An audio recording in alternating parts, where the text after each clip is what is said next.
Why do I do it? Why do I and so many other Colts fans believe in Anthony Richardson? Even after 2023, even after 2024, even after this. Touch, and he's under pressure. Oh. Buried by David and Chabo.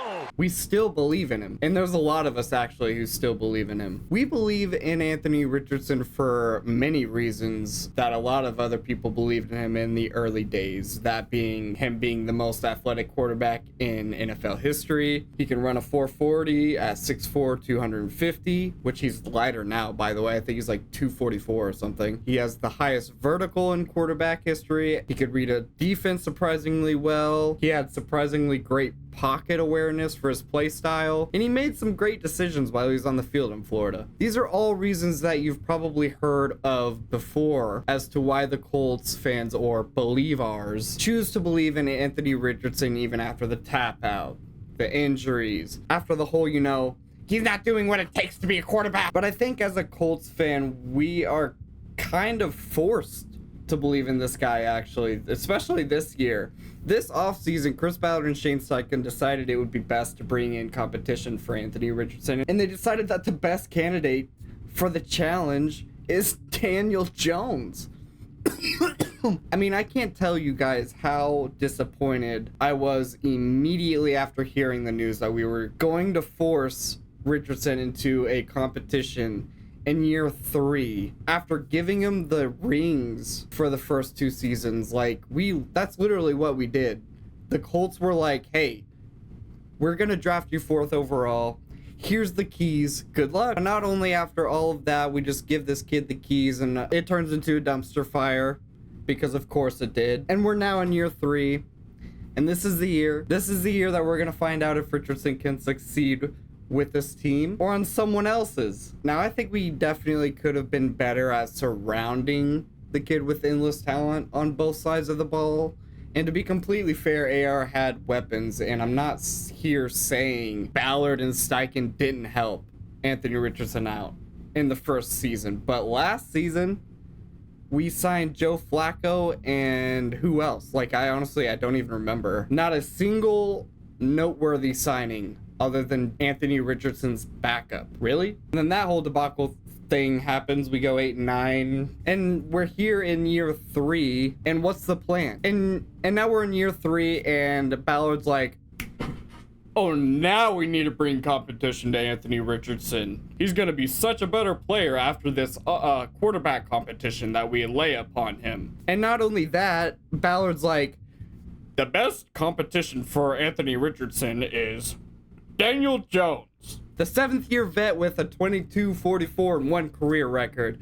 The guy who's supposed to be a decent passer with some rushing ability, who hasn't thrown over 20 touchdowns in a single season more than once. The guy who refuses to throw downfield, thus immediately making Alec Pierce completely useless in this scheme. The guy who also, by the way, can't stay on the field. And here we are, it's August 11th, and as I'm recording this video, it's sounding like even after the pre-OTA shoulder flare-up, the awful sack, the injury, the discourse after all of that, Jones hasn't separated himself from Anthony Richardson. So yeah, there's that. So long story short, yeah, of course we want to choose to believe in Anthony Richardson. The only other person to believe in is this year 7 vet who can't beat the kid who's only played 15 NFL games in his career. He has the worst completion percentage in NFL history, and he's made of glass. And Daniel Jones can't beat that? We choose to believe in Anthony Richardson because we know exactly what happens the second Daniel Jones is named the starter for the Indianapolis Colts. It's another 8-9 win season. We don't make the playoffs. Anthony Richardson, yet again, is no better than he was when we drafted him. And oh, by the way, we won 8 games, so we can't draft a replacement quarterback because we're at pick 16, and they're all gone. All the quarterbacks are gone. All gone. We believe in Anthony Richardson and him so badly to start this entire season because it's boom or bust, baby. Either he doesn't work and the entire front office is entirely obliterated. Lots of fans have been asking for that anyway. Or he does work out and we're making the playoffs, or not, by the way, I think if we're competitive enough and Richardson turns himself into a proven franchise quarterback, there's a future for all the front office people currently staffed. But regardless, if Richardson does end up proving himself and he's better than last season, you know, he's got the 60% completion percentage, he's got the accuracy down, and the team is competitive enough, you have yourself a successful season and something to build on. And that's what it is right there. That's what we all Colts fans want. Something to build upon after this season. Because if Jones starts, like I said, we have a good roster. Because if Jones starts, it's like I said, we have a good enough roster that we're going to win 7 to 9 games. And if Jones starts, assuming he doesn't become the next Sam Darnold or Geno Smith at quarterback, where does that leave us? Well, it's 2026. Daniel Jones is gone. Richardson is probably gone. Steichen is probably gone. We've probably traded 2 or 3 of our stars already.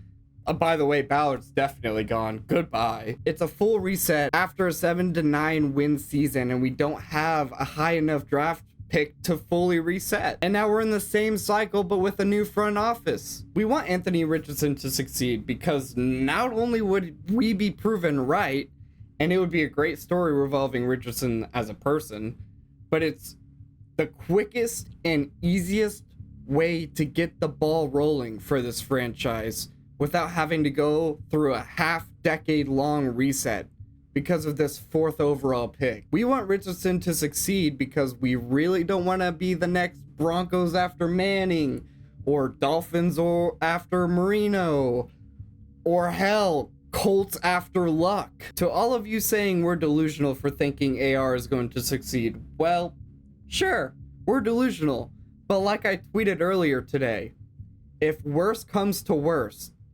I choose to sink down Anthony Richardson's ship rather than Daniel Jones's jet ski. See ya.